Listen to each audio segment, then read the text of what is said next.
Of June 28th, 1997, an 83-year-old woman named Leila Howard turned up the radio in the living room of her small home in Texas, and then she took a seat next to her husband, Raymond, on the couch. This was a song that both of them loved, and in the past, Leila knew her husband would have swooped her up and begun dancing with her right away. But Raymond was now 88 years old, he was also recovering from brain surgery, and they both were planning to go to bed in the next few minutes because they had a big day the next day. They were going to go to the Pioneer Day Music Festival, which is an annual fiddling festival located about 15 miles away from where Leila and Raymond lived, in the town of Salado, Texas. Leila and Raymond attended this festival basically every year, and so even though Raymond right now was a bit fragile from his surgery and his advanced age, the couple had not even considered missing it. Leila's son Hal had tried to persuade Leila to let him, Hal, drive the couple to the music festival, but Leila said no because Leila and Raymond were both fiercely independent and wanted to be in control of their lives, which included driving to and from this festival. Also, Leila had talked about maybe going someplace else after the festival ended with Raymond, kind of spontaneously just driving out and doing something, and so she really wanted to have her own car in case she did want to do that. And so after a few minutes, Leila and Raymond's favorite song came to an end, and the DJ hopped back on the radio and began talking about the weather and the traffic, and at that point, Raymond and Leila, they stood up from the couch, they took each other's hands, and they walked upstairs to go to bed. The next morning, so June 29th, Leila and Raymond walked out the front door of their house, and they walked down to their driveway where their Oldsmobile car was parked. Leila helped Raymond get into the passenger seat, and then Leila took her spot in the driver's seat. And then a few moments later, after they were all buckled in and situated, Leila fired up the car, backed out the driveway, and began driving. That evening, Leila's son, Hal, decided to swing by Leila and Raymond's house to check in on them and see how the festival went. And so at about 5 p.m., Hal got to their house, and right away when he pulled up, he noticed that Leila and Raymond's car, the Oldsmobile, was not in the driveway. And so Hal thought that was pretty odd because by now they should have been back from the festival. In years past, they would always get home by about 3 p.m. at the absolute latest because they didn't like staying out late, and so it just seemed odd that they were not back by now. But at the same time, Hal knew that Leila had been thinking about maybe going out and doing something spontaneous after the event was over, and so he thought, maybe his mom and Raymond were out driving around somewhere and they'd be back later. But just for good measure, Hal did park the car and he walked up to the front door of the house and he did knock, but when there was no answer, he thought, you know what, I'll just go home and come back in a few hours and check in on them at that point. And so, a few hours later, at 8 p.m., Hal drove back to Leila and Raymond's house, and when he got there, he saw their car was still not back yet. And so now Hal's starting to feel pretty worried, and so he parked the car, he walked up to the front door, he did knock, there was no answer, and so he pulled out his set of keys, he opened up the door, and he walked inside. Now, as soon as he was in the house, nothing looked out of place. It actually looked very organized and clean like it normally was. But as he walked around looking for some sign of where Leila and Raymond were, all he could find was on one of the beds there were all these neat stacks of clothes that were laid out as if somebody was getting ready to pack but didn't finish packing. And so it just seemed like something's off here, something's not right. This doesn't seem like they just went out and did something spontaneous. Something must have happened at the festival. That's why they're not back yet. And so kind of in a panic, Hal ran outside and he called the police. And after reporting Leila and Raymond missing, he actually began calling news stations and telling them, can you please put out my mom and Raymond's picture because they're older and they're missing, I need your help. And in fact, that night, those TV stations did begin putting out all these reports about how Leila and Raymond were missing and for people to be on the lookout for them and their car. At the same time, the police immediately launched an investigation, and they quickly discovered that Leila and Raymond had never even made it to the music festival. They never got there. And then when the police drove the route that Leila would have taken to get to the music festival, they didn't find any car accidents or anything unusual on the route that would indicate that they got into some trouble or something. They checked their phone records, and Leila and Raymond had called nobody. There was no action on their credit cards, and so they hadn't bought anything. And the police would send out all these missing person reports to police officers all over the state of Texas, and nobody reported seeing anything or hearing anything. That is, until 3 days later on July 2nd. On that night, a police officer in a little town in Arkansas, located 500 miles away from where Leila and Raymond lived, This police officer was driving down the road when he spotted an Oldsmobile that was driving with its lights off. And so the officer pulled the car over and he ran the license plate, and it came back as belonging to Leila and Raymond. But you got to remember that this police officer was in Arkansas, and so he had not received any updates about this missing couple. All those TV broadcasts and all the missing person alerts that were getting sent out all over the place, those were really only happening in the state of Texas. And so this officer has no clue that Leila and Raymond are missing. But he runs the plate, he sees it belongs to Leila and Raymond, and he goes up to the driver's side window, and he looks inside, and he sees Leila and Raymond. Leila's driving, Raymond's in the passenger seat, and they look like a really happy older couple. And the officer would say to Leila, "Hey, you're driving with your lights off." And Leila would say, "Oh my goodness, I'm so sorry. We were driving in Texas, and we got lost, and I just didn't notice. I'm really sorry." The officer believed her and felt like these were good people who just made an honest mistake, and so he just flicked her lights on and said, "I'm going to give you a warning, no big deal, no ticket, but be careful with your lights. You got to make sure those are on at night." And Leila said, "Thank you very much, of course, I'll be very careful with my lights." And then actually the officer gave Leila directions on how to get back to Texas from Arkansas. And then he got back in his cruiser, and then he watched as Leila and Raymond pulled onto the main road and then disappeared into the darkness. The police officer in Arkansas who pulled them over would eventually put it together who he had pulled over, and at that point, Arkansas would get in on the search for Leila and Raymond. But for the next 2 weeks, despite having both states aggressively searching for this couple, nobody could find them. That is until July 12th, so that's 10 days after Leila and Raymond got pulled over by that cop in Arkansas.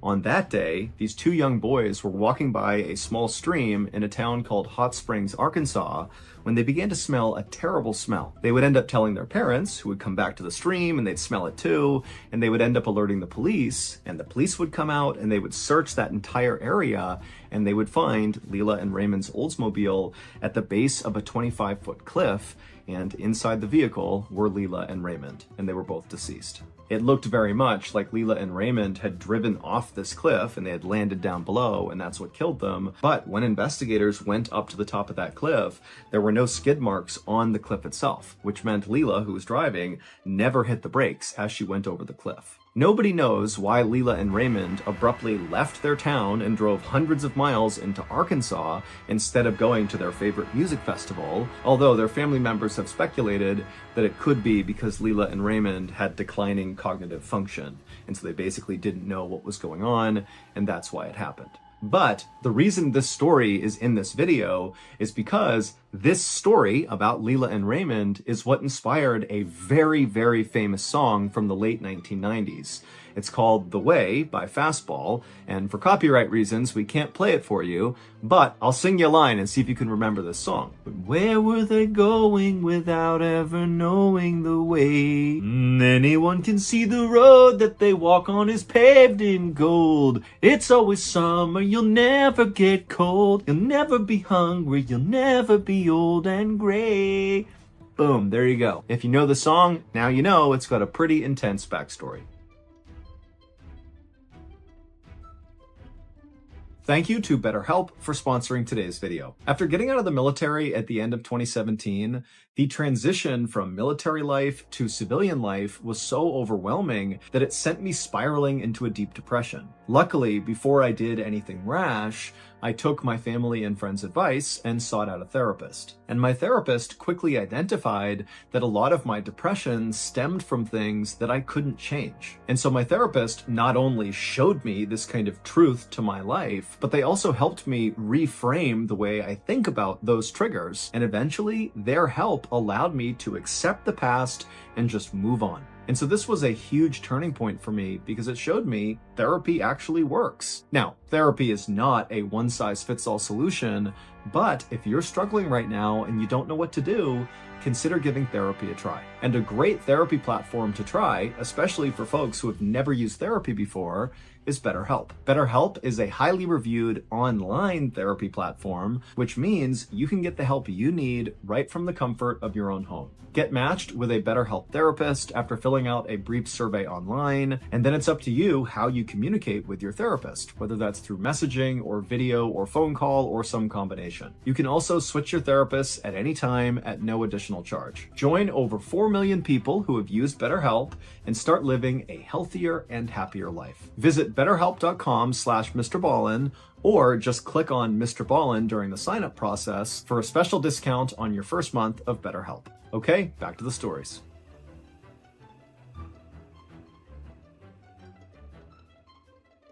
Late one afternoon in April of 2019, a middle-aged woman named Mary was cutting up some vegetables in her kitchen in northern Spain when she heard a knock on her front door.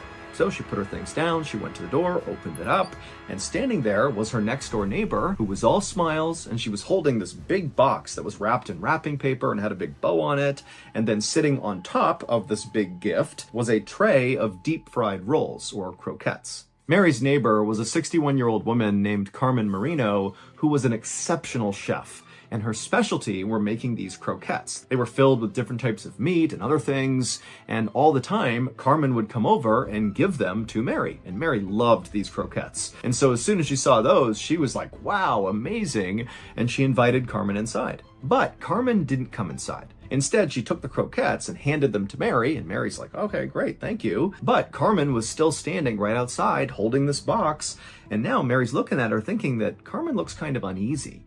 And so Mary said, what's going on here? What's up with this box?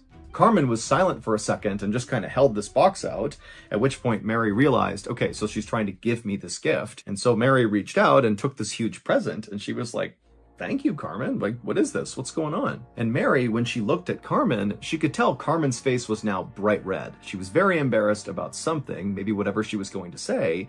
And so Mary just waited for Carmen to speak. And so eventually she would clear her voice, and then she would say, Mary, this is really embarrassing, but I need you to hold on to this box for a little bit. It contains my sex toys, and I'm having company over at my house, and I'm just worried that somehow they're going to find these things. Mary was so caught off guard by what Carmen was telling her that she just started laughing. But Carmen didn't join in on the laughter. She just kind of looked down like she was totally mortified. Mary stopped laughing because she felt bad, and then Carmen kind of elaborated on why she had this huge box full of sex toys.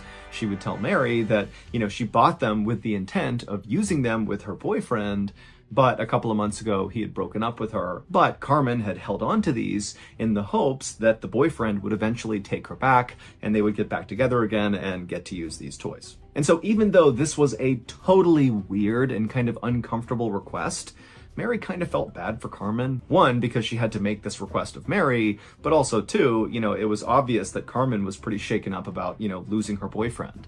And so Mary said, you know what? No problem, Carmen. I will look after your sex toys and I will enjoy your croquettes. And Carmen was so relieved and said, thank you so much. And then she turned and hustled back to her house. And then Mary shut the door and she brought the croquettes into the kitchen and she tried one and it was so good. And then she took the big box of sex toys and she went into the hallway. She opened up a closet and she put it on the top shelf and then shut the door. Over the next couple of days, Mary expected Carmen to come back over and reclaim her box of sex toys, but Carmen didn't. And when days turned into weeks and then turned into months, and still Carmen had not come over to get the sex toys, Mary was kind of annoyed, but she was just too embarrassed to go over to Carmen and be like, hey, why don't you come over and get your sex toys? And so Mary just decided she would leave it alone and not talk about it. And if ever Carmen wanted them back, she could have them. But if she never asked for them again, Mary didn't care. She would just eventually throw the box away, and that would be it. A few months later, on September 29th, 2019, so we're talking about 6 months or so from when the sex toys were first brought over to Mary's house, well, on this day, Mary was kind of doing chores in her house when she began to smell a really bad smell coming from the hallway closet where the box of sex toys were. And so Mary opened up the closet, and for sure, she could tell the bad smell was coming from this closet. And so she started by smelling the shoes that were towards the bottom of the closet to see if maybe she had stepped in something gross, but they were all clean. And then eventually she reached the sex toy box. She pulled it down from the top shelf, and it had never been opened. It's still wrapped, but she just smelled the box and she immediately recoiled because that had to be where the terrible smell was coming from. It was coming from this box. And so Mary was totally repulsed at the idea that these sex toys smell horrible, but she carried the box into the kitchen and set it down. And she thought, is this a horrible betrayal of my friend's trust if I open up this box and look at her sex toys? But Mary ultimately was like, you know what? Carmen has not come back for this thing. I'm opening this up because I need to know what's making this smell. So Mary went over and got a pair of scissors and she cut off the wrapping paper, and then she opened up the box, and inside was like this big thing that had been wrapped in tinfoil. So all you saw was tinfoil. And so Mary, she reached down and kind of began to peel back the tinfoil. It was kind of sticking to whatever was under it. But eventually, after she kind of yanked on it, she pulled the tinfoil off. And when she saw what was in there, she began screaming and ran outside and called the police. It would turn out Mary's neighbor, Carmen, who owned the box of sex toys, well, her boyfriend didn't just break up with her a couple of months before she brought the sex toys over. No, her boyfriend, who was a 67-year-old man named Jesus Baranda, he went missing around the time that supposedly Carmen and her boyfriend broke up. And so naturally, Jesus's family began looking for Jesus, and when they couldn't find him, they called the police. And eventually the police called Carmen and said, hey, you were dating Jesus around the time he went missing. We're going to need to come to your house and search it. And when Carmen heard that, she knew she had a big problem, because Carmen had murdered Jesus and cut his head off with a chainsaw, and she still had his head in her house. And so what did she do? Well, she boiled his head down, and then she put it in a box, wrapped it in tinfoil, and then she wrapped that box in wrapping paper, put a bow on it, and then went next door to Mary's house and said, hey, can you hold my sex toys for me? Because she knew Mary would likely not look in the box if it was sex toys. And so Mary took the box, put it in her closet, and then of course, the smell began several months later, and she would discover Jesus's head. Carmen was convicted of murdering her boyfriend, and she was sentenced to 15 years in prison. Police were never able to locate the rest of Jesus. All they had was his head. But there's a running theory that Carmen may have used the rest of her boyfriend's body and ground it up and then baked him into her croquettes that she gave out to people like Mary and other people in her neighborhood. But that's just a theory.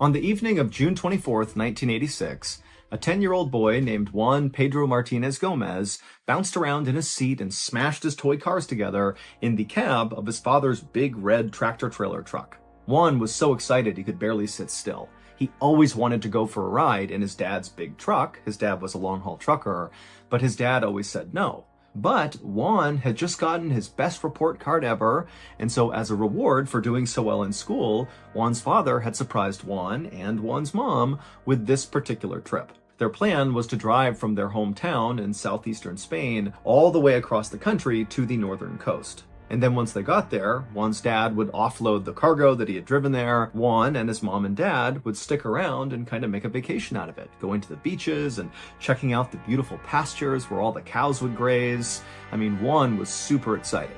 Juan's dad pulled the truck into this big lot with all these other trucks around, and then Juan's dad turned around and began backing the truck up so it could be paired up with the cargo he'd be hauling to the north coast. It was this huge 25,000-liter tanker that was covered in all these stickers and warning labels, and, Juan's father didn't know what this tanker actually contained, but he could tell, whatever it was pretty dangerous and also very important. And so as Juan's dad is backing up skillfully to line up with this tanker, Juan is just sitting in the back seat, absolutely transfixed at how cool his dad is. I mean, this is like the most amazing thing Juan had ever seen. And so finally, Juan's dad successfully hitched the truck to the tanker. And so once they were all hooked up, Juan's father yelled out the window and said bye to the people he worked with.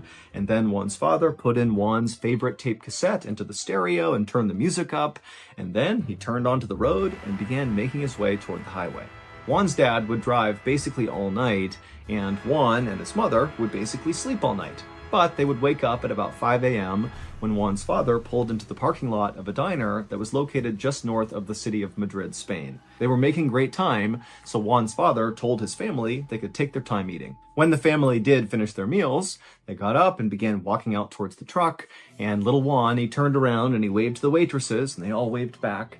And then the family climbed back into Juan's father's truck, and then before long, Juan was curled up in the back seat trying to fall asleep again as his father merged onto the highway and began heading towards the stretch of mountain road called the Somosierra Mountain Pass. About 40 minutes later, a man who was also driving in the Somosierra Mountain Pass was just driving along when suddenly a huge red tractor-trailer truck came barreling toward him from behind, shining their lights into his car.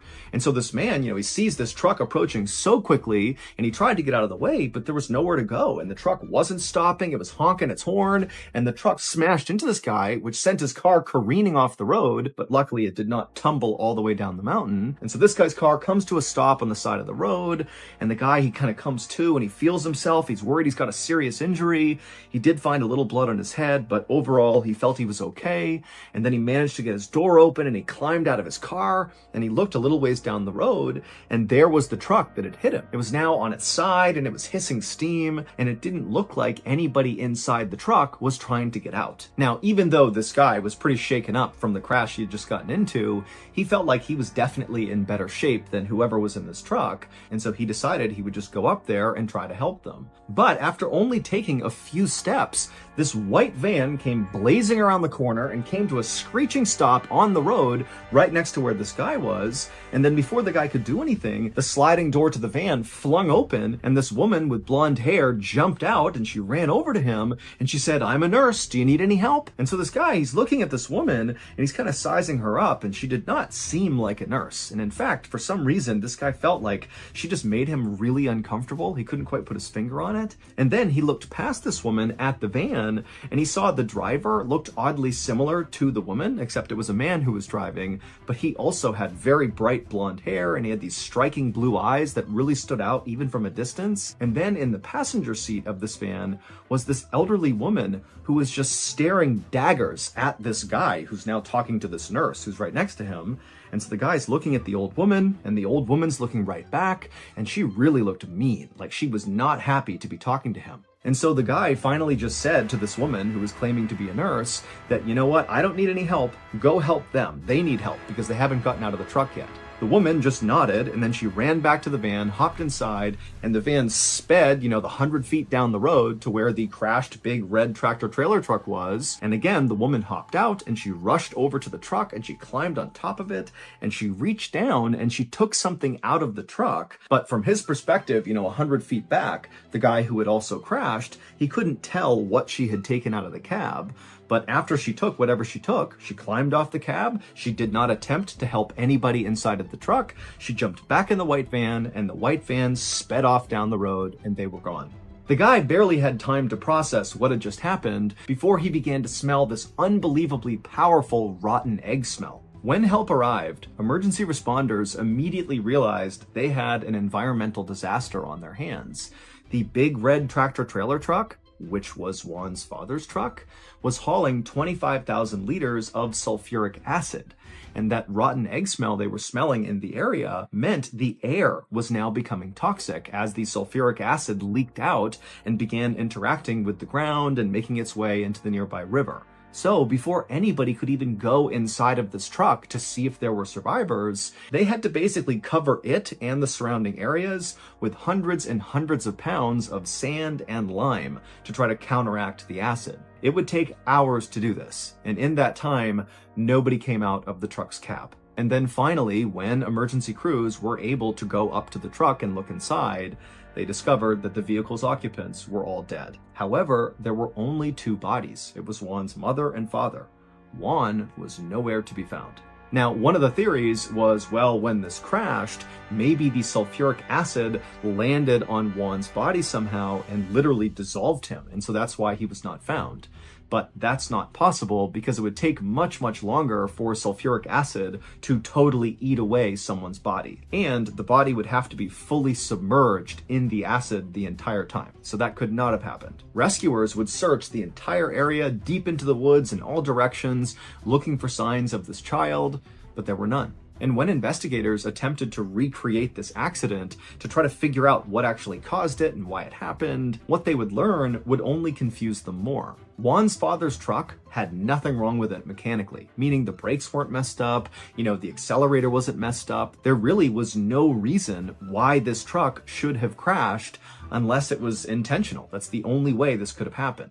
Also, the truck contains something called a tachometer, which registers every time the truck slows down or stops. And when investigators looked at the record from this tachometer, they discovered that Juan's father had slowed down or stopped 12 different times between leaving the diner and crashing. But the route from the diner to the crash site was a straight shot with no traffic lights or stop signs. Basically, there had been no reason from the diner to the crash site to ever slow down or stop. But again, Juan's father did 12 separate times. And then also there were traces of heroin that were found in a hidden compartment in Juan's father's truck. Now, Juan's parents had no criminal record and absolutely no connection to drugs or the cartel, but investigators did consider a theory that, perhaps a drug cartel ambushed Juan and his family, and ultimately Juan was kidnapped. But there was one more really strange element to Juan's disappearance, and that was that white van that guy saw right after the crash. Multiple people in the area around the Somosierra Mountain Pass said they saw that exact white van because they all remembered the woman and the man who had that same really bright blonde hair. It just was something that was kind of unique and stood out. But the police tried to track down this van and the man and the woman and the elderly woman who was also claimed to have been seen inside the van, but no trace of that van was ever found. And also, police were never able to figure out what that woman actually took from inside of Juan's father's cab before they sped off and disappeared.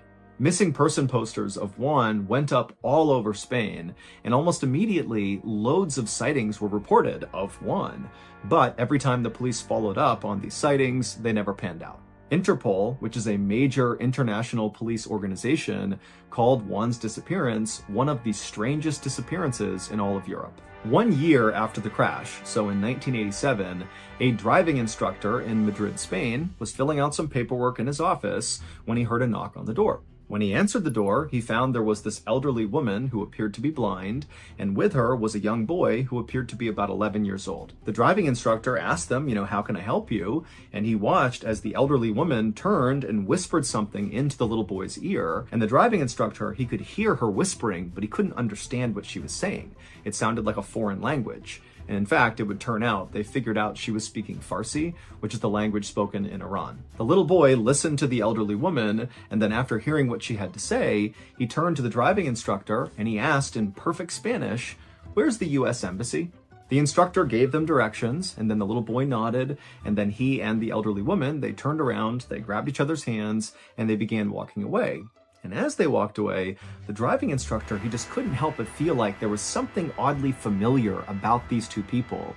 And so he flagged them down and he said, "Come back for a second." And so the boy and the woman, they came back, and the driving instructor, he asked the boy, he said, "Do you live in Spain? And if you do, how long have you lived here for?" And when he asked the boy this, the boy immediately looked really afraid and just didn't say anything and kind of just stepped back like this, like he wasn't going to answer. And then the elderly woman, she turned and she whispered something else into the boy's ear. And then after she was done talking, the boy kind of settled down and he looked at the driving instructor and he said, 6 months. And for some reason, at this exact moment, the driving instructor realized why this boy seemed so familiar.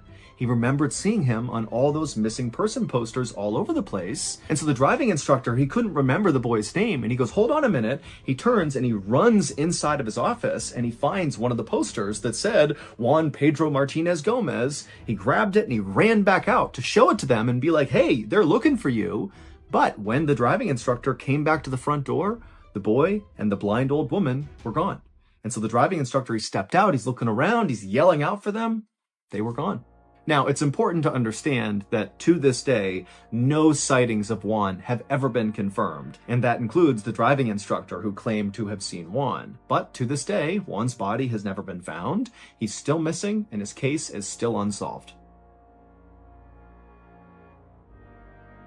If you didn't hear the huge announcement we made last week, well, here it is again. The MrBallen podcast, our top podcast, the one we launched in 2022 that immediately rocketed to the top of the charts, and then by the end of that same year, it got picked up by Amazon.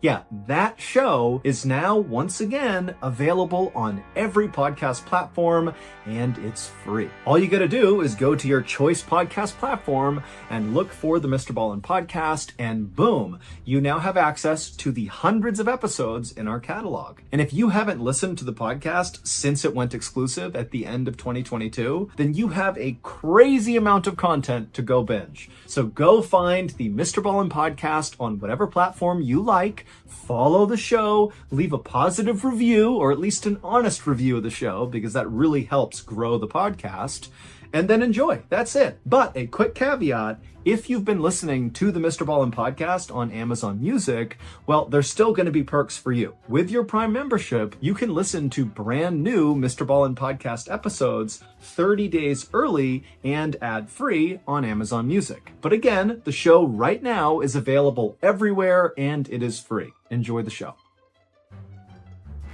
So that's going to do it. If you enjoyed today's stories, be sure to check out our podcast called the MrBallen Podcast, which has literally hundreds more stories, many of which sound a lot like these, and many of the stories on the podcast are exclusive to the podcast, so you can only get them there. Again, it's called the MrBallen Podcast, and you can listen to it on Amazon Music or anywhere else you get your podcasts. It's available everywhere, and it's free. Until next time, thank you so much. See ya. Wait, don't go anywhere. If you're looking for more strange, dark, and mysterious videos, click here. Afternoon on Valentine's Day 1998, a married couple named Steve and Kim Rico held hands as they walked towards their car. They had just dropped their 8-year-old daughter off at a neighbor's house in the suburban neighborhood in Maryland where they lived, and now Steve and Kim had the whole weekend to themselves, and they were really excited about it because they had this big trip planned. Now, admittedly, Kim had no idea what they were actually going to be doing because Steve was the one who planned it, and he was obviously being very secretive about the details. He wanted this to be a surprise. And so for weeks leading up to this weekend, Kim would see Steve on the phone all the time, presumably planning whatever it is they were going to be doing, but he wouldn't let Kim hear what he was saying on the phone. He would kind of muffle his voice, or he'd hang up before she could come over and hear him. And then also after these secretive phone calls, Kim would often see Steve writing all these notes down in his journal, presumably about whatever it was he was planning. The only details Steve shared with Kim about this trip was, make sure you wear something nice. When the couple reached their car, Steve hopped in the driver's seat and Kim hopped in the passenger seat, and immediately, right after Steve had fired up the car, Kim turned to him and said, "Are you gonna tell me? You gonna tell me where we're going?" But Steve just grinned and said, "Nope, it's a surprise." Kim gave a theatrical sigh and sat back and feigned frustration, but inside, the way she was really feeling was just excited. This was so cool that Steve had put so much effort into whatever it is they were going to do, but also Kim was seeing her husband was really making a big effort to make her happy. And this was kind of new because lately their relationship had been really rocky. Kim and Steve had been married for 9 years by this point, and they were both very, very different people. Steve was a total homebody, kind of introverted, and Kim was the opposite. She was super extroverted and very social. But when they first met each other, it was actually their stark differences that brought them together. For Kim, when they met, she was in her early 20s, she had just dropped out of college, and her experience with men so far had been she would meet them at parties or bars, and at first it would seem like their relationship was great, but then invariably these guys would just kind of move on and break Kim's heart. But Steve was different. He was this huge guy, 6'4", massive football player, but he was totally a gentle giant. And as soon as he met Kim, Kim could tell this guy is different. He's treating her with respect, he's loyal to her, he really cares about her, and so they hit it off right away. And Kim very quickly became pregnant, at which point Steve asked her to marry him, and Kim didn't hesitate for a second. They were totally in love. And marriage to Steve had really been a stabilizing factor in Kim's life. She wound up going back to college and got her degree, which landed her a job as a surgical technician, which is what she did now. And Steve turned out to be just a fantastic father, and he wound up actually staying home with their daughter when she was a baby so Kim could go out and work. And Kim always thought it was funny when she would come home and she would see Steve standing in the doorway cradling this infant, but he's like this massive person, and so their baby looked like a toy. But unfortunately, over the last year, Kim had seen a change in Steve. He went from being a shy person, but a person who could go out and function in society, to a shy person who basically stopped going outside altogether. Steve basically refused to go out anywhere with Kim. He didn't want to talk to anyone. He didn't want to spend time with their friends or family. He just wanted to stay home and watch TV or hang out in the basement. I mean, it was pretty obvious he was depressed, but his introvertedness was becoming kind of stifling for Kim. And so Kim approached Steve and said, "You really need to go to therapy to get better here. I'll go with you. We can do couples therapy." But Steve refused. And so finally, right around this past New Year, Kim decided she had just had enough. She was totally unhappy. She did not feel like Steve was going to change. And so Kim told Steve that she wanted to get divorced. And when Steve heard that, he realized the gravity of this situation. He knew Kim was unhappy with him, but he did not know she was thinking about separating. And so Steve kind of broke down and begged Kim to give him another chance. Let him prove to her that he will change, that he wants this marriage to work. And Kim said, okay. And so that was how Steve wound up planning this very secret getaway on Valentine's Day. This trip was supposed to be the start of their new and improved marriage, and so Kim was really excited and optimistic about the future. After driving for about an hour and a half, Steve pulled off the highway and began following signs towards the Eastern Shore, which is a waterfront area of Maryland that's very beautiful, that was located about 70 miles away from Steve and Kim's home. After driving for a few minutes, Steve pulled into the parking lot of the Harbortown Golf Resort.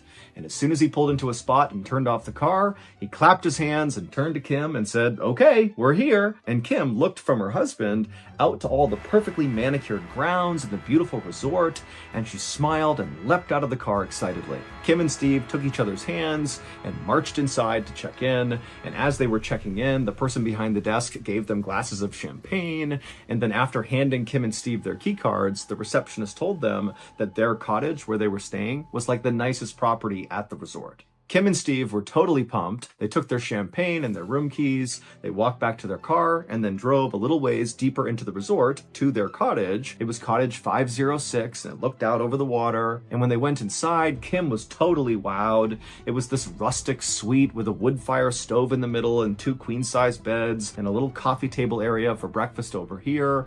It was perfect.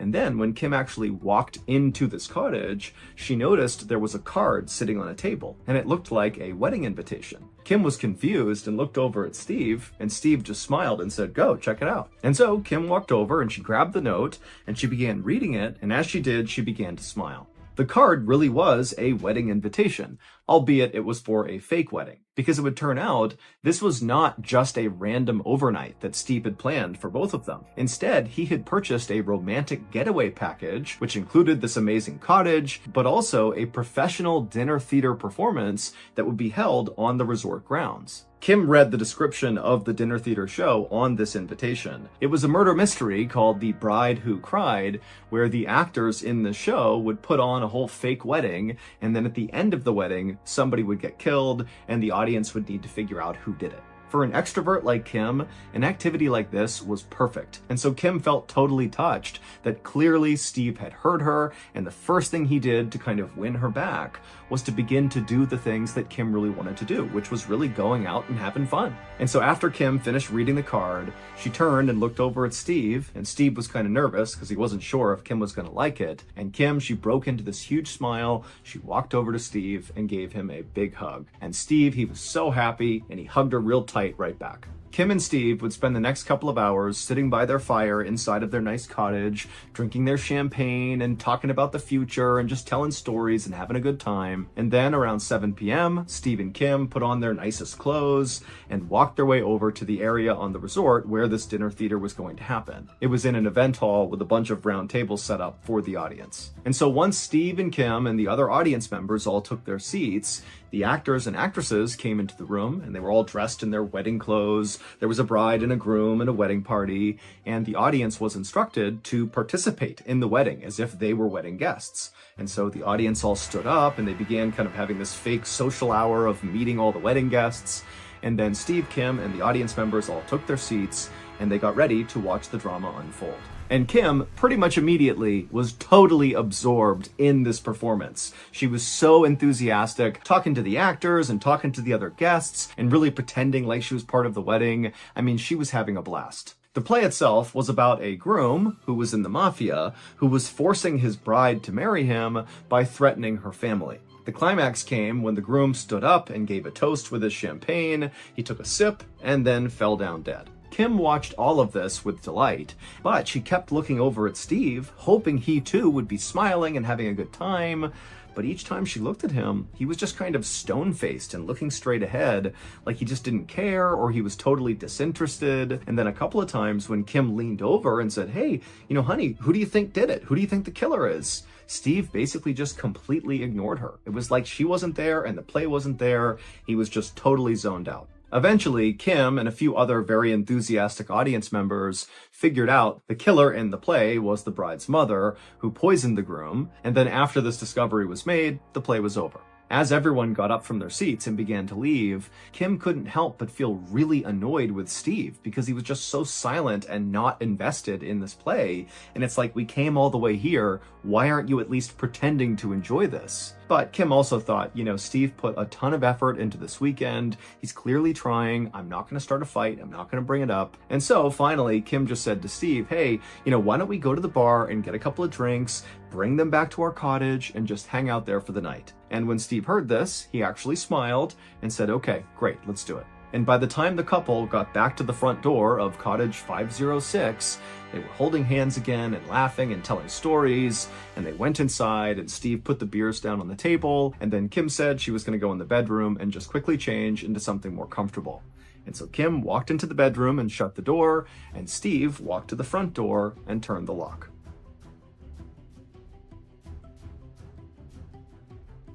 Hey everybody, if you've not heard by now, last week we made a major announcement.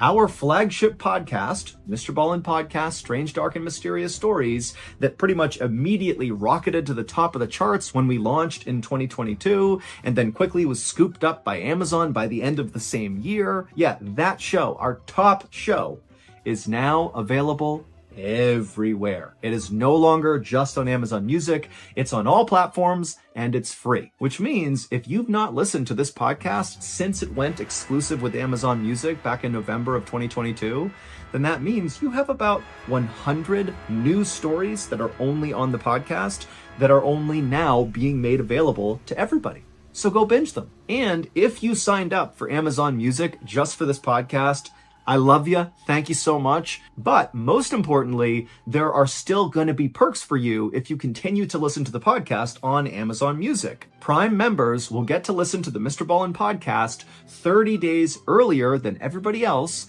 and Prime members will get to listen to the podcast on Amazon Music with no ads. But again, the MrBallen podcast is now available worldwide on every podcast platform, and it's totally free. So please, if you would, go find the MrBallen podcast on your choice podcast platform, whether that's Amazon Music or Spotify or Apple or whatever. Give us a follow, listen to an episode, and then please rate the podcast and leave a review. It does an enormous amount for the growth of the show. I'd really appreciate it. All right, back to the stories.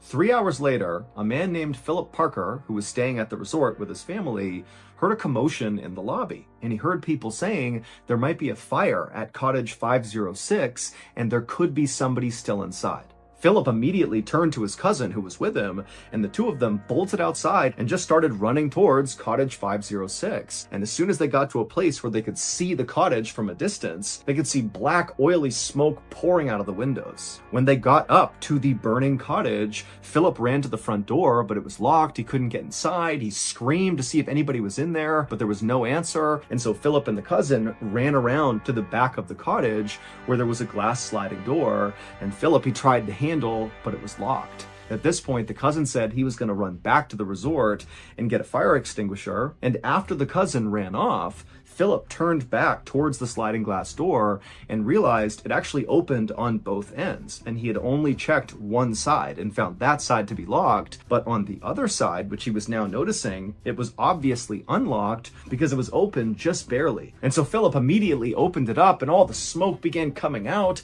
And so Philip dropped down to get a better look because down low, the smoke had not fully settled. There was a bit of an air pocket right at the bottom of the floor. And so Philip got down and he looked inside, and for a second he couldn't quite see anything, but then he noticed in the middle of the bedroom, right inside this cottage, he could clearly see somebody's feet. Somebody was on the ground. And so Philip screamed that he was coming in, and then he opened the door the rest of the way, and he began low crawling into the bedroom. And as he did, he was hacking and coughing from all the smoke. And so finally, Philip reached this person, and he grabbed their foot, and he shook them to try to wake them up. But they weren't moving. But the fire was getting bigger and stronger. The smoke was getting thicker. Philip was really starting to panic and was worried that he too would get trapped in here. And so he just grabbed this person's leg and began pulling them. And it was really hard, but he finally got this person back to the door. He couldn't quite get them over that lip of where the sliding door was. But right then, Philip's cousin showed up, and the two of them were able to grab this person and get them out of the cottage. And this was the moment when Philip finally got a look at the person he was just dragging out. And it was immediately clear to him that this person was deceased. Their face was basically gone. It was completely burned away. In the days and weeks leading up to this weekend, Steve really was taking secret phone calls and writing notes down in his journal because he was planning something very special. But he was not the only one with plans for this weekend. Here's what police say happened after Kim and Steve got back to their cottage following the show, and Kim went into the bedroom to change, and Steve went to the front door and locked it. A couple of minutes later, Kim came out of the bedroom wearing something sexy, and she looked at Steve and smiled and said, "Come on, get in bed. I'll join you in a second." And so Steve's like, "Great, my plan is working. We're going to reconnect here." He climbed in bed and he laid down. And Kim, she walked over and got something out of her bag. And then she walked back over to the bed and she pulled out a syringe and she stabbed it into Steve before he could do anything. And she injected him with something called succinylcholine. Kim had access to this drug from her job as a surgical tech. Succinylcholine is used to relax people's muscles during surgery. But if you give someone too big a dose, it can stop their breathing. And this drug works pretty much instantly, which means Steve would have seen his wife stab him with that syringe, but then instantly he would have been totally paralyzed, but fully awake and fully alive. And so as he was laying there, he would have seen his wife put the syringe down and then grabbed lighter fluid and then walked over to him and calmly poured the lighter fluid all over Steve's face and chest. And then one of Steve's final images he likely saw before his lungs stopped working and he died was his wife striking a match and lighting him on fire. After lighting Steve on fire, Kim casually walked out the backsliding door. She shut it, leaving it open just a crack, and then she made her way to the resort lobby where she put on this big act about how her cottage was on fire and she thinks her husband was still inside. And Philip overheard Kim say that her husband might be inside the cottage, which is when he and his cousin jumped into action. They ran to the cottage and ultimately found Steve deceased inside of the cottage. Ultimately, Kim never intended to give Steve a second chance in their marriage. She was already having an affair with a much younger man who was in the Marines, and she was just done with Steve. And so as Steve began telling his friends and family how he was going to make a huge effort to save his marriage, Kim was going around to her friends and literally openly talking about how she wanted to murder her husband. But nobody took her seriously. They thought she was just kind of venting and being kind of dramatic. But as soon as the news broke that Steve had died in this fire and Kim had not, people rushed to the police to tell them, pretty sure Kim had something to do with this. Kim was convicted of her husband's murder, and she was sentenced to life in prison. It would turn out the primary reason why Steve was so secretive before going on this trip was he really wanted it to be this unbelievably special, romantic, kind of like recreation of the couple's first date. And so what he was doing is he was calling all of Kim's friends and family members and asking them questions about things Kim liked because he wanted to incorporate all of her interests in this trip. And then after these calls, when Steve was writing in his journal, that was not just writing down like logistics of the trip. He was also writing down how much he loved Kim and how excited he was for their future and what they would build together as a family. I mean, Steve really believed they were on a path to reconciliation. But of course, that just was not the case.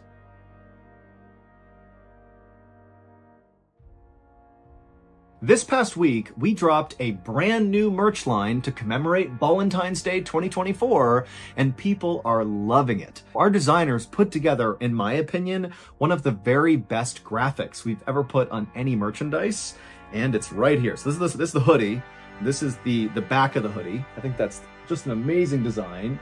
And then the front of the hoodie, it just says Valentine's Day.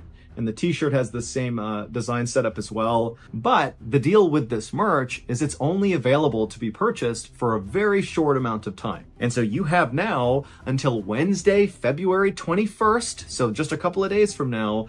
That is the last day you can pick up your official Ballentine's Day 2024 merchandise. All you have to do is go to shopmrballen.com and you can buy your Ballentine's Day merch, or you can also check out the Ballen Basics line, which is our, everyday merchandise we sell year round. So again, shopmrballen.com. Enjoy. So that's going to do it. If you enjoyed today's story, be sure to check out our podcast called the MrBallen Podcast, which has hundreds of stories, a lot like this one, but many of them are only on the podcast. Again, it's called the MrBallen Podcast, and it's available wherever you get your podcasts for free, or you can listen early and ad-free on Amazon Music.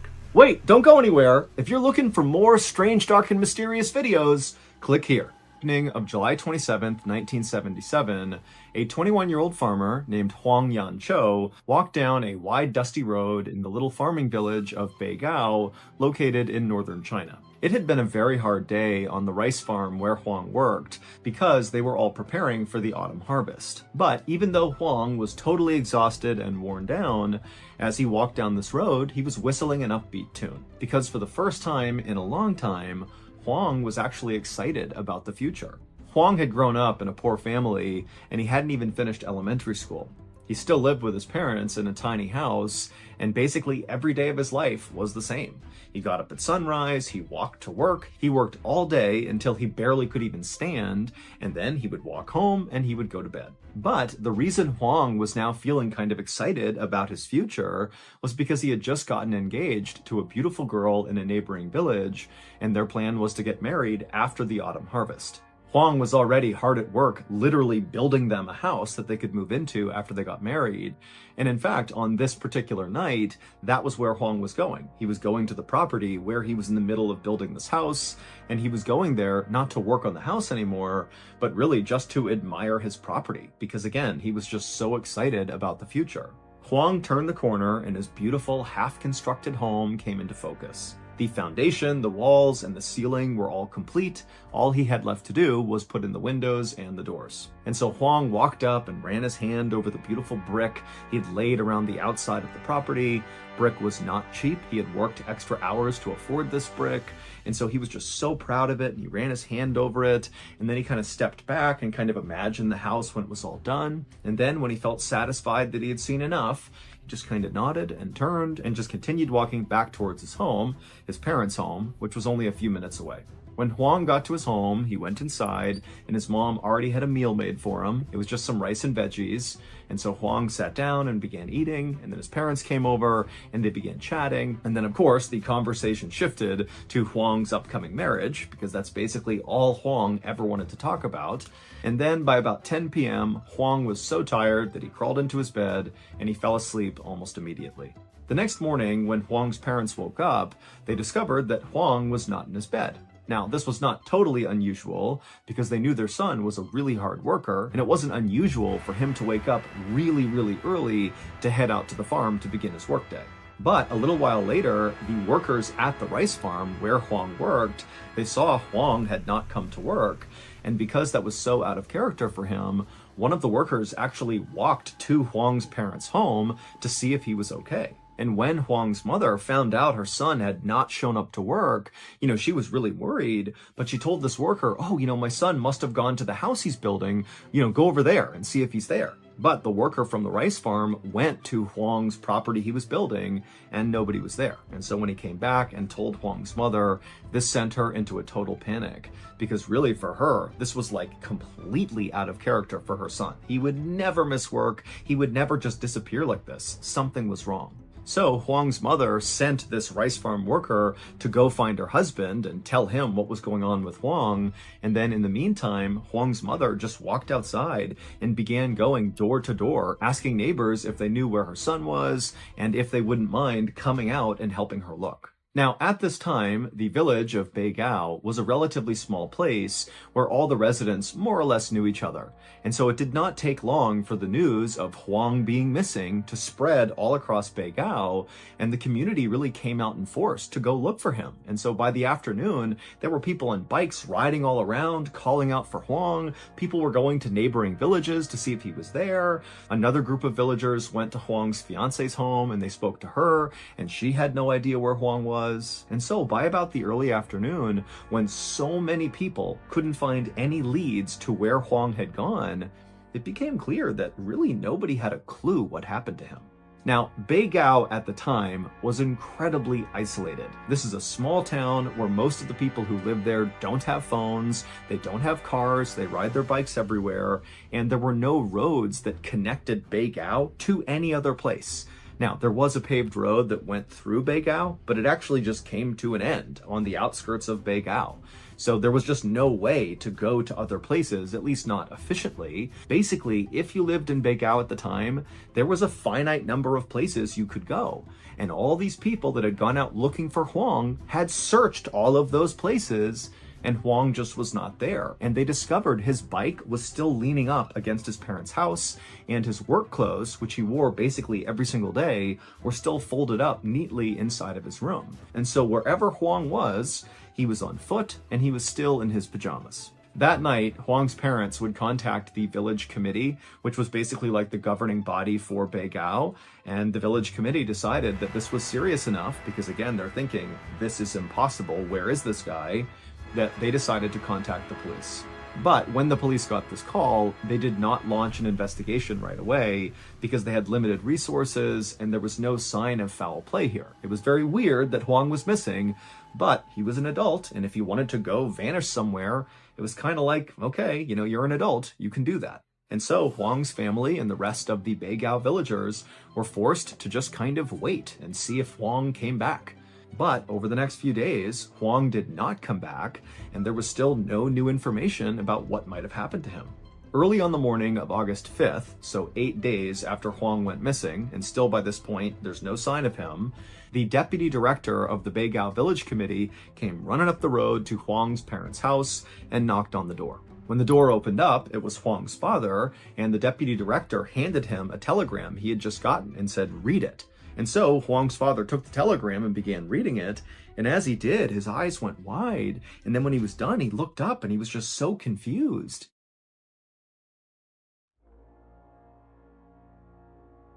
Last weekend, I asked old Sego What he wanted to snack on for our Super Bowl 58 watch party. and he said without hesitation, "Papà, voglio mangiare vari molluschi esotici," which of course in Italian means, "Papà, I just want to eat various exotic mollusks." And so I said, "That's just bully." And immediately I booked us a trip to Alaska, we hopped on a fishing boat, and off we went to snatch up a few of those slippery beasts. But unfortunately, about 15 hours into our seafaring voyage, Lung and I realized we had a problem. Our boat captain was not a boat captain. He was just a simple, blind kangaroo with vertigo who happened to jump on board before we left, and we just didn't notice. We tried to take the wheel from the roo, but he was so strong that he drove us directly into a storm, and before long a rogue wave came and capsized the vessel. But luckily me and old Sika Lung, we lived,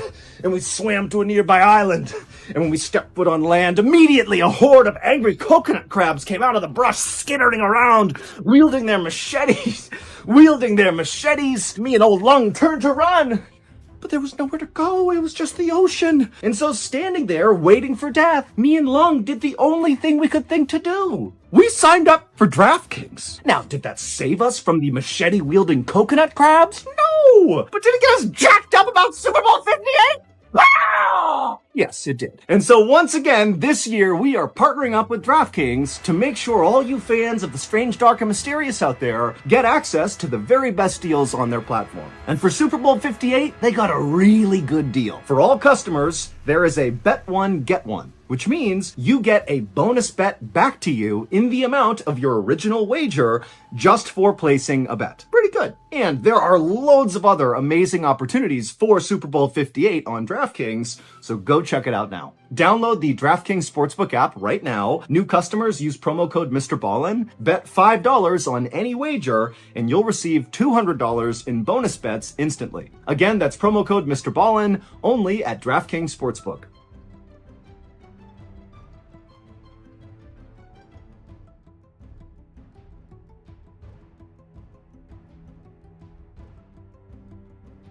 The telegram had been sent 8 days earlier at around 9 a.m. on July 28th.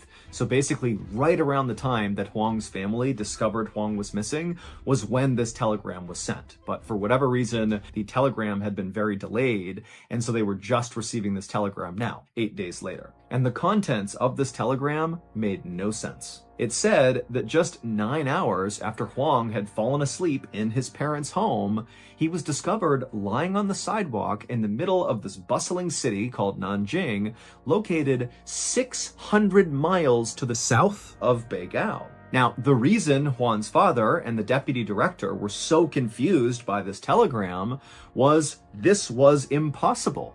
Remember, Huang does not have a car, so the only way he could get around was on foot or on his bike, and we know he left his bike by his house, so he's on foot and very likely in his pajamas. And what, he's gonna go 600 miles? I mean, even if he walked the 30 miles to the nearest train station, 9 hours, because that's how much time it took from falling asleep to being discovered in the city, is not enough time to go the remaining 570 miles to Nanjing. So Huang's father and the deputy director, they talked about this, and they both decided that, this just can't be true. Clearly, somebody has mistaken some other person for Huang, because he cannot possibly be all the way in Nanjing. Now, this telegram said that Huang was being held in a deportation center in Shanghai, and so Huang's father and the deputy director decided they would send a telegram back to the sender at this deportation center and tell them, hey, if this really is Huang, he should have a very specific birthmark on his wrist. And so when they sent this telegram off, they fully expected to get one back that said, oh, our mistake, it wasn't him. But they got a reply relatively quickly, and it said, oh yeah, he's got that exact birthmark. It's definitely Huang, but he's very confused. He doesn't really know what's going on. And so somebody from your village has to go get him. Huang arrived back home in the middle of August, so about 2 weeks after he had gone missing. And as soon as he got there, his fiance and his parents were so happy to see him. And pretty soon, a steady stream of friends and neighbors and other family members began coming to Huang's house to talk to him, to hear his story, to hear about what happened. But Huang really didn't understand what had happened to him. And so mostly he just didn't answer any questions he got asked. He just kind of kept his head down and just kept saying, I don't know what happened. And then really when his family pressed him and said, you gotta tell us, this is so crazy, what happened? He would say, look, I'm gonna tell you what happened, but I don't even know if I can believe the things I'm gonna tell you. And so Huang would say, all he could remember was he went to bed in his own bed in Beigao.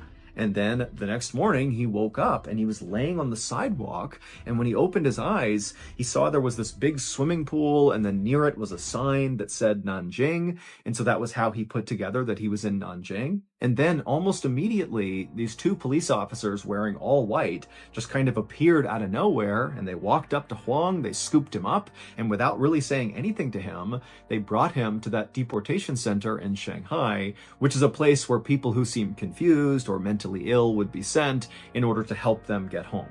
And that was it. That was Huang's entire story, that he just basically woke up in Nanjing with no idea how he got there. And so after he told his family, they all just kind of looked at him like, really? That's what happened? That makes no sense. But Huang, he was completely lucid. He was explaining it really specifically and really simply.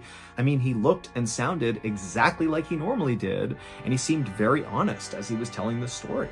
Over the next few weeks, Huang kind of reintegrated back into his life, but things just were not the same. People were now scared of him.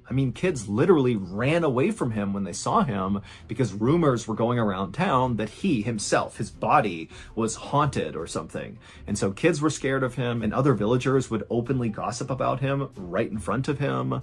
Even his beloved fiance admitted to feeling really uncomfortable around him now. And while all of this was obviously very upsetting for Huang, he did also understand why people were acting this way. I mean, this is a very anomalous thing that's happened to him, and he did not have a good explanation for this totally insane event that he was a part of. And so he just kind of got it. And in fact, Huang himself was kind of terrified of himself.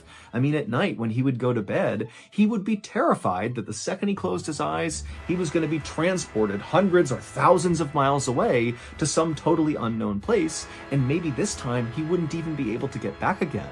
But as the days wore on, Huang continued to wake up in his own bed in Beigao, which over time kind of made him feel more secure that whatever happened to him was a one-time thing and it's not going to happen again. However, Huang would be wrong. On September 8th, 1977, so 3 weeks after Huang had returned back home, he went to sleep in his bed in the village of Beigao, but when he woke up the next morning, he was not there. The first thing Huang noticed when he woke up that morning were the sounds around him were totally different. They were not right. Normally, when he was asleep in his home, he would hear the sound of his mother and father snoring right by him, and he might hear some insects or birds out his window. And those sounds were gone. Instead, he heard what sounded like footsteps, but not ordinary footsteps. They were footsteps of somebody walking on cement who was wearing high heels, like a clicking sound. And then Huang also became aware of the fact that his face was clearly pressed up against cement. He was laying on the ground.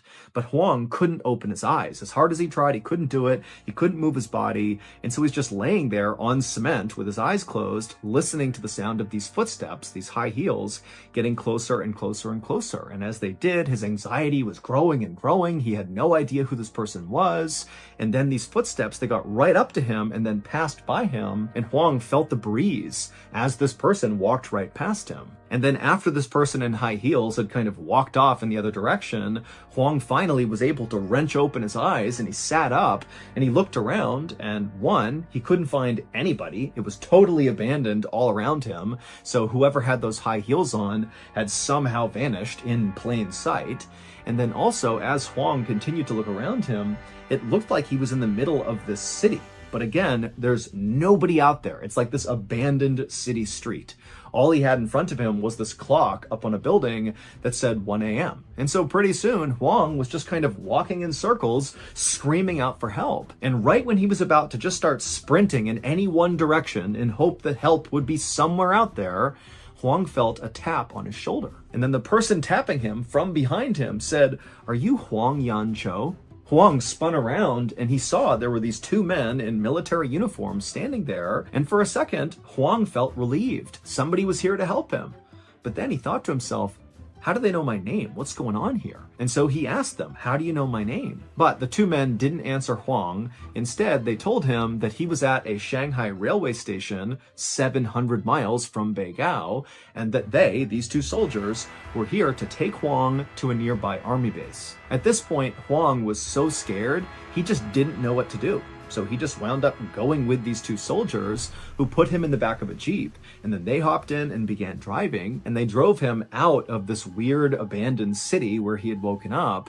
And after driving for some time, they arrived at this huge army base that had all these rows of fencing around it with razor wire on top and all these sentries that guarded all the doors. And these two soldiers brought him through several of these checkpoints. And then when they reached the very last one, they stopped the car, they got out, Huang got out too, and the two soldiers that were with him grabbed Huang's shoulders, and they basically led him through the last checkpoint, which was manned by armed guards. And as Huang was led through this gate, the armed guards seemed to not even notice the soldiers or Huang. It was like they were invisible to the armed guards. But either way, they got through the final checkpoint, and then the two soldiers that were carrying Huang led him to this kind of nondescript big building, and they opened up a door, and they began walking down this long hallway that kind of zigged and zagged. It was like a maze of different directions you could go. And then finally, they brought Huang right to this big door that said division headquarters over it. And then before Huang could say anything, one of the two soldiers that was with him knocked on the door. And then before anybody could respond, that same soldier reached down, opened it up, swung the door in, and then they pushed Huang inside, and they stepped in after him and shut the door behind them. In front of Huang was this big desk, and sitting behind this desk was a very senior looking military official wearing a uniform. And this official, when they looked up and saw Huang standing there, they got up to their feet and put their hands on their gun and said, "What are you doing here? How'd you get in here?" And Huang, sensing there was something wrong, threw his hands up to show he was not a threat and pointed behind him and said, "They brought me here." And the military official, who still had his hand on his gun, looked behind Huang and said, "Who brought you here?" And Huang, he turned around and he saw the two soldiers who had picked him up and driven him here and led him to this room. They were gone, which was impossible because Huang would have heard them leave. He didn't hear anything. The door never opened. They just somehow were gone. A second later, the senior military official had pulled out his radio and he was screaming commands. And then another second later, armed soldiers came running into the room. They grabbed Huang, who still had his hands up. They came in, they arrested Huang, and they began asking him all these questions about how he got in here. How did you get through the guards? Did you climb the fence? Did you cut the fence? How did you get in here? It's not possible that you are here right now. But Huang did not have any answers. All he could say was, "The two soldiers, they brought me here." A couple of days later, Huang would be bussed back to Beigao, and again, his friends and family and everybody in town had all these questions about what happened, but again, Huang just had no answers. And then just 11 days after coming back home the second time, Huang would disappear again. And this time he would tell people he encountered two men who told him they were the same two men from the other two times he had gone missing. You had the first instance where he woke up and two police officers in white picked him up off the ground and brought him to the deportation center. And then the second time was the military base where you had those two soldiers who brought him through the gates and brought him to division headquarters. Basically, these two men he encountered on the third trip were saying they were the same men across all three instances. And on this third instance that he went missing, Huang said these two men put him on their backs and they flew him to 9 different cities around China for reasons unknown. And then they flew him back to Beigao and just dropped him off right outside his house near a tree. And that was it. Now, of course, this final disappearance sounds the most absurd because what? He was flying on the backs of people to all these different cities? That doesn't make any sense. But when Huang was kind of aggressively questioned about this third story, because it sounded the most made up as compared to the other two, it would turn out Huang had all this kind of insider information about each of the 9 cities that he supposedly was flown to by these two men. He knew the weather in each of those cities on the night that he was gone. He knew what shows were playing on the night he was gone. And he also just had really specific descriptions of where he was in each of these cities when they got there that all checked out. Now, you got to remember that getting that information correct would have been really hard for Huang at the time. He did not have internet access. He didn't have a phone. He didn't have a car. I mean, he lives in an isolated small village in rural China. So the idea that literally the morning after all this happens, he's flown to these different cities, that he would have all this information perfectly correct, that's hard to do. That would be hard to lie about. As of today, no one has ever been able to debunk Huang's stories. Basically, there's enough legitimacy and verifiable information in his stories that you really can't discount them. They really could have happened. Add in the fact that Huang actually took a lie detector test and passed it, and suddenly you're looking at a story that, as crazy as it sounds, really could have happened. And so Huang's story today is considered far and away the most famous UFO story in China's history, because the leading theory here is that Huang must have been abducted by aliens, and that's how he was being moved around to all these places, and maybe those two men that kept showing up in each of these events were the extraterrestrials that had scooped him up. Nobody knows, but that is the theory. As for Huang, he wishes none of this had ever happened, because his disappearances and whatever happened to him basically wrecked his life. His fiancée broke up with him because she was so uncomfortable around him, and there was a lot of stigma around Huang, especially in the village where everybody thought he was a liar. And then on top of that, all these news and film and TV crews came to the village because they wanted to shoot shows and documentaries about Huang, and Huang did not want anything to do with them. But again, like, all these people are coming to the village for Huang, and it's making the rest of the villagers upset. And then also there was a really lengthy investigation by the police and by the military to try to figure out out how in the world Huang got into that army base. I mean, there were layers and layers of security that he somehow got through, and all those armed guards that were watching the gates said they never saw Huang walk through, even though Huang said he literally just walked through the gate with the two soldiers that were carrying him through. And so today, Huang actually still lives in Beigao, and he had a son and a daughter, and he has grandkids, but he refuses to talk about what happened to him because, again, it wrecked his life. So that's going to do it. If you enjoyed today's story, be sure to check out our podcast called the MrBallen Podcast, which has hundreds of stories, a lot like this one, but many of them are only on the podcast. Again, it's called the MrBallen Podcast, and it's available wherever you get your podcasts for free, or you can listen early and ad-free on Amazon Music. Wait, don't go anywhere. If you're looking for more strange, dark, and mysterious videos, click here.